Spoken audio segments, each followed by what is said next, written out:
Hello friends, I am your study mate Sarika Ramola. और एक बार फिर से हम करने वाले हैं हिंदी के मोस्ट इम्पॉर्टेंट एमसीक्यूज। और मेरी आपसे रिक्वेस्ट एक ही रहती है कि वीडियो को पूरा देखिए।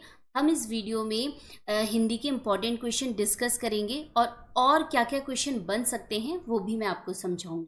ठीक है, तो चलिए स्टार्ट कर लेते हैं। पहला क्वेश्चन है, प्रेमचंद्र के अधूरे उपन्यास का नाम क्या था? तो इसका राइट आंसर क्या हो जाएगा? मंगलसूत्र। ठीक है, इस उपन्यास के दौरान ही उनकी मृत्यु हो जाती है और उनके बाद उनके पुत्र थे अमृत राय। ठीक है, उन्होंने इस मंगलसूत्र जो उपन्यास था उसको कंप्लीट किया था। नेक्स्ट क्वेश्चन है, रहीमन जो गति दीप की कुल कपूत कति सोए, बारे उजियारे लगे बढ़े अंधेरो होए। प्रस्तुत पंक्तियों में कौन सा अलंकार है? इन पंक्तियों का अर्थ है कि जिस प्रकार दीपक के जलने की गति से तेल समाप्त हो जाता है, ठीक उसी प्रकार एक बुरा पुत्र संपूर्ण कुल को नष्ट कर देता है।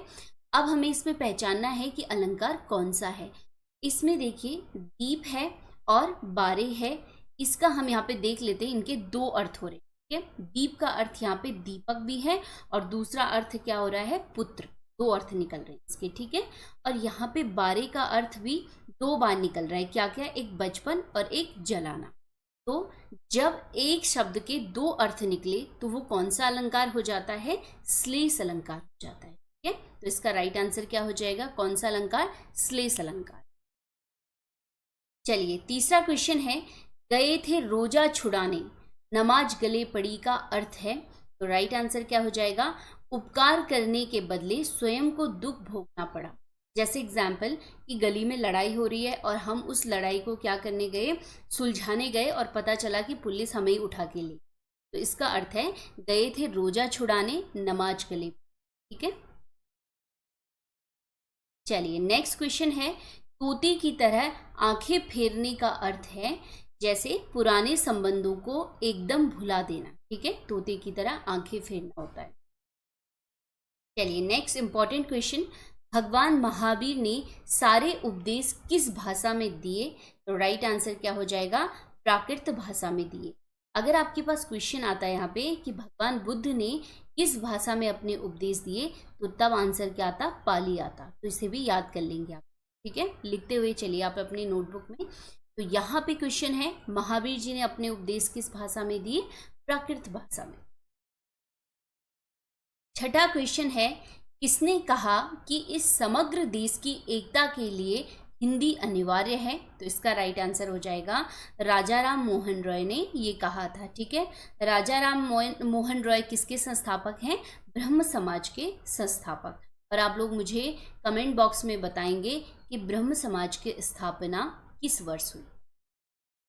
चलिए नेक्स्ट क्वेश्चन है, संविधान के किस अनुच्छेद में राजभाषा आयोग के गठन का प्रावधान है?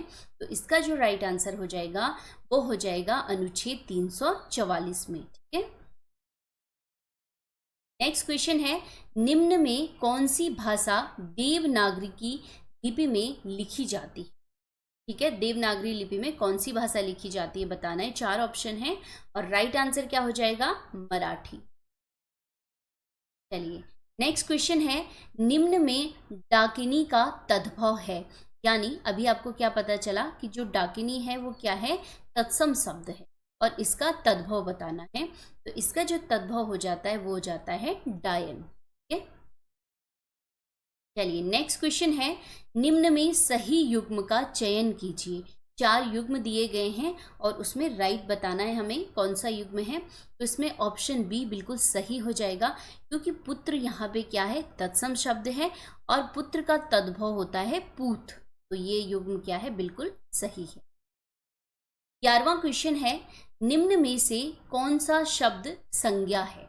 तो इसमें भी 4 ऑप्शन है और इसका राइट आंसर क्या हो जाएगा? क्रोध क्या है? एक संज्ञा है, नाउन है और कैसा? भाववाचक संज्ञा। ठीक है, कैसी संज्ञा है? भाववाचक। ठीक है, अगर यहाँ पे प्रेम भी आया होता कि प्रेम किस प्रकार की संज्ञा है, तो वो भी भाववाचक संज्ञा होती। चलिए 12वां क्वेश्चन है, सभा में 20 लोग थे, इसमें विशेषण का कौन सा भेद है? तो देखिए सभा में 20 लोग थे लेकिन कंफर्म नहीं है, तो राइट आंसर क्या हो जाएगा, अनिश्चित संख्या वाचक। जैसे हम कहते हैं कि वहां हजारों की भीड़ थी, कितने हजार लोग थे ये कंफर्म नहीं होता है, संख्या तो पता है लेकिन अनिश्चित है, तो क्या आ जाएगी, अनिश्चित संख्या वाचक। चलिए नेक्स्ट क्वेश्चन है, नीलिमा में कौन सा प्रत्यय है। प्रत्यय मैंने आपको भी बताया कि शब्द के पीछे जुड़ता है और एक नया शब्द बनाता है, ठीक है। चलिए तो नीलिमा में कौन सा प्रत्यय है, ईमा प्रत्यय है। और इसके अलावा आपके पास महिमा और एक और लिख लेते हैं लालिमा, इन सब में कौन सा प्रत्यय आ जाएगा, ईमा प्रत्यय, ठीक है। चलिए नेक्स्ट क्वेश्चन है, दयानंद में कौन सी संधि है। तो इसका राइट आंसर क्या हो जाएगा, इसके लिए हमें पहले संधि विच्छेद करना पड़ेगा। क्या हो जाएगा, दया आनंद, ठीक है।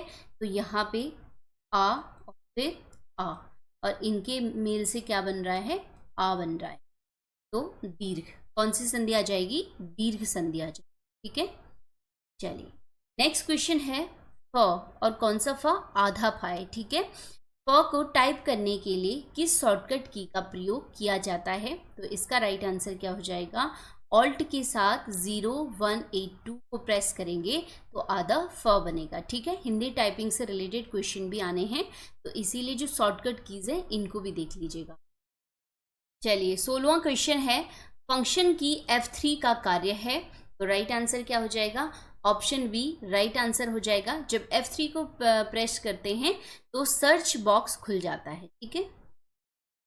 चलिए नेक्स्ट क्वेश्चन है, निम्न में से कौन सी रचनाएं महादेवी वर्मा का कविता संग्रह है, ठीक है। महादेवी वर्मा का, तो निर्जा है, अग्निरेखा, सप्तपर्णा, तो ये सभी क्या हैं, महादेवी वर्मा की कविता संग्रह हैं, तो राइट आंसर हो जाएगा डी।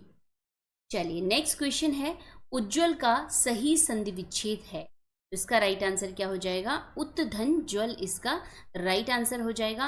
और संधि कौन सी हो जाएगी इसमें, व्यंजन संधि, ठीक है। चलिए 19वां क्वेश्चन है, निम्न में शुद्ध वर्तनी का चयन कीजिए। 4 ऑप्शन दिए गए हैं और शुद्ध वर्तनी का चयन करना है। पहला देख लेते हैं बीवी, तो ये गलत है, बीवी कैसे लिखा जाता है, आगे बी होगा और फिर वो वाला, ठीक है, वीवी। विस्मरण में न नहीं आना था बल्कि अण आना था। दैहिक बिल्कुल सही है, और पीताम्बर में क्या गलती है, पी नहीं होना चाहिए था बल्कि पीताम्बर होना, ठीक है। तो गलतियां भी मैंने आपको बता दी हैं और सभी को शुद्ध करके भी दिखा दी। तो राइट आंसर अभी क्या है, इसमें शुद्ध वर्तनी जो दी गई है वो है दैहिक। चलिए 20वां क्वेश्चन है, अनुनासिक का संबंध होता है। इसका जो राइट आंसर हो जाएगा, नाक और मुख दोनों से होता है, ठीक है। जो अनुनासिक होते हैं उसमें क्या होता है कि जिन स्वरों का उच्चारण मुख और नाक दोनों से होता है वो अनुनासिक स्वर कहलाते हैं, ठीक है, या अनुनासिक कहलाते हैं। चलिए नेक्स्ट क्वेश्चन है, निम्न में शुद्ध वाक्य का चयन कीजिए। 4 ऑप्शन है इसमें और इसका राइट आंसर क्या हो जाएगा, ऑप्शन ए सही है क्योंकि ये शुद्ध वाक्य है। क्या है इसमें, उसने संतोष की सांस ली, ठीक है, ये बिल्कुल शुद्ध है। वह धीमी स्वर में बोला, तो ये गलत है, धीमी नहीं होना चाहिए था बल्कि क्या होना चाहिए था, धीमे स्वर में, ठीक है। वह धीमे स्वर में बोला। कुत्ता रेंगता है, कुत्ता रेंगता नहीं है बल्कि भौंकता है, ठीक है। सारी रात भर मैं जागता रहा, ये नहीं होना चाहिए था बल्कि क्या होना चाहिए था, मैं सारी रात जागता रहा, ठीक है। तो इनको भी मैंने शुद्ध करके आपको बता दिया। नेक्स्ट क्वेश्चन है, बाजी किसका पर्यायवाची है, ठीक है। इसका राइट आंसर क्या हो जाएगा, अश्व का, घोड़े का क्या है, ये पर्यायवाची है। इसके अलावा तुरंग हो गया और है, घोटक, ये सब भी क्या है, घोड़े के पर्यायवाची है। नेक्स्ट क्वेश्चन है 23वां, आग्रही का विलोम शब्द है। राइट आंसर क्या हो जाएगा, दुराग्रही इसका विलोम शब्द हो जाएगा, ठीक है। 24वां क्वेश्चन है, प्रेमचंद के फटे जूते, कौन सी रचना है, प्रेमचंद के फटे जूते किसकी रचना है। तो इसका राइट आंसर क्या हो जाएगा, हरिशंकर परसाई। चलिए नेक्स्ट क्वेश्चन है, किसी के प्रति उदारता एवं कृपा पूर्वक किया जाने वाला व्यवहार कहलाता है। तो राइट आंसर क्या हो जाएगा, अनुग्रह हो जाएगा। ठीक है, चलिए, तो ये हो गए हैं हिंदी के मोस्ट इम्पॉर्टेंट 25 क्वेश्चन। अगर आपको वीडियो पसंद आया है तो इसे लाइक और शेयर जरूर कीजिएगा। मिलते हैं हम नेक्स्ट वीडियो में, तब तक के लिए धन्यवाद। पढ़ते रहिए।